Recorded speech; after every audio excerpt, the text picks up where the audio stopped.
This is a Perfect Agent speedrun guide for Area 51 Infiltration. The time I set is 4 minutes 23 seconds. When you're trying for this level, expect to watch this first cutscene a lot. Don't hit skip until you see the first guard walking off screen, and the reason for that is that you'll start behind the guard instead of directly in front of him. You might be wondering why I'm actually killing these guards, because if you're speedrunning you don't really have to, you can run past them. But this is somewhat of a safe strategy. And the reason I'm doing it is because I'm actually killing them to take their grenades. The more grenades you have in this level, the easier it's going to be for you. The first one I use here is to take out the robot interceptor, and if you don't do that he'll chase you around the level later on, and it's much better just to take him out straight away. I do go in and get the rocket launcher here. I've seen some people throw grenades at this part and blow up the mines, but I just run past them, which in itself is a little risky, because sometimes the mines are temperamental. I used the rocket launcher to take out this drone gun. It's just much quicker than to shoot it. And I tried to be smart here and thought I could maybe take a few of these guys out with grenades. In other strategies I've just ran right out of here, and I found that although I took the guards out, it was just much more painful. And this was the first time I tried this technique of just sort of standing at the mouth of this entry and just taking them out. But there was this kind of clown car effect where the enemies just seemed to spawn in this corner, so I kind of ran out and stopped that. But it leaves this whole area quite clear, you see, and so it's probably good to try that strategy. I'll show you some footage of me fighting them in this area later on. So you take out just two of those robot interceptors, and that's all three, including the first one we blew up at the start with the grenade. And we're going to use a second grenade this time, and this doesn't always work, but when it does work, it is fucking sweet. You can take out both those enemies with the grenade, a bouncing grenade. You switch to the proximity and just throw it, and it should bounce up and blow up in their faces. And I have found those guards particularly, the accuracy on the second one is almost 100%, and I've just found them really hard to take out. But that grenade bouncing technique is really good when it works, and I'll go back and show you a little more detail on that after the run's finished. So this is where you need the third grenade, and sometimes I would use the rocket launcher here, but grenades work just as well. It just blows up these lasers and saves you the hassle of having to slowly make your way through. And guards will just randomly fall down here as well. They would have been coming in as we were going through the lasers, but we've sort of bypassed that and caught them off a little bit off guard. You'll see that the guy I killed, oh, and I'm picking up a key card there. Just remember that the guard drops a key card that's standing beside that little robot. I used the second lift in this case because there are no enemies in this bit. If you wanted to get a dragon, you could use the other lift and just try and kill those two guys, and you'll get a dragon quite early, which isn't a bad idea. But I got these two mag six off one of the guards that came, so they're really good, so I'm just using them instead. It's insane how far it can blow enemies across the map sometimes. But I think I switched to the dragon here pretty quickly. This area is quite tough. I've seen speedruns where people just run through this area. I give that a go, and I would not recommend it.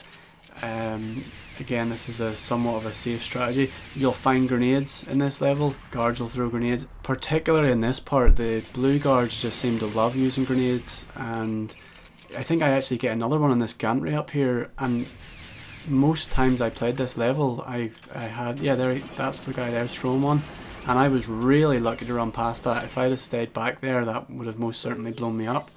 And I have that same guard, he seems to just want to throw grenades. There are only a few more enemies left at this part, and I actually accidentally missed one here. So as we're turning this corner, there's a guard. Oh yeah, I did see him. Okay, so yeah, make sure you don't forget him, and if you quickly fall down the stairs that way, you miss out about 4 or 5 guards. You don't have to fight, you just jump in past them, and that should work every time, as long as you're just get there straight away.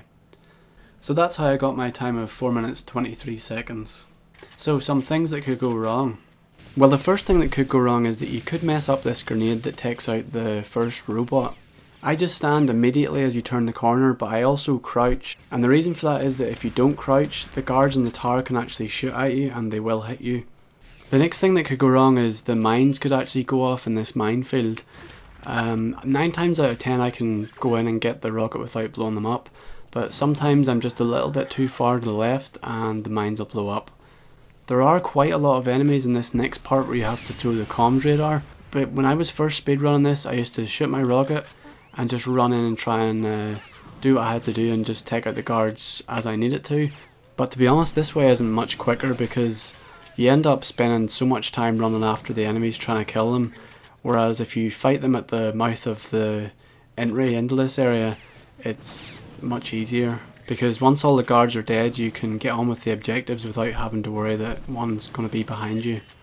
When you're exiting this part of the level, 2 guards will always run out at the same time, and this grenade bouncing trick works really well to take them out. But whatever you do, make sure you're moving forward while you throw it, because this time I got it to work, but then I started moving backwards and I threw one and it started bouncing down towards me, and this looked like something out of a Worms game or something, but I got it to work every other time after that. But just don't throw any more than 1 grenade because the second one, if you're moving backwards, could come back on you. But I really did find I needed that grenade technique to take these guys out because they just seem to have really good accuracy, and it's like an uphill struggle to fight these guys. They just seem to have a really good shot on you every time. So if you feel like you can take these 2 guys out without using a grenade and just stand back maybe aiming at them, then by all means do that.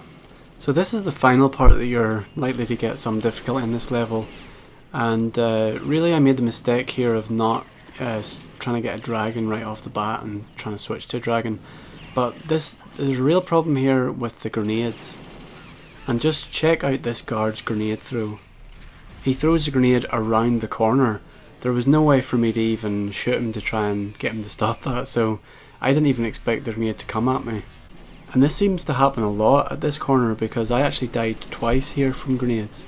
So there must be a guard program to throw a grenade in that corner, so just watch out for that. I would just recommend you get a dragon as quick as possible in this part and take your time and try and take out as many of the enemies as you can. The next level in the Perfect Agent speedrun is Area 51 Rescue. You can watch that by clicking on the video to the left. There's also an individual crown for this level called Rapid Radar Shutdown, and you can watch that by clicking on the video to the right. If you'd like to support my channel, you can do this on my Patreon page by clicking the orange button below. For as little as $1 a month you can get early access to any of my videos, and it would really help me out.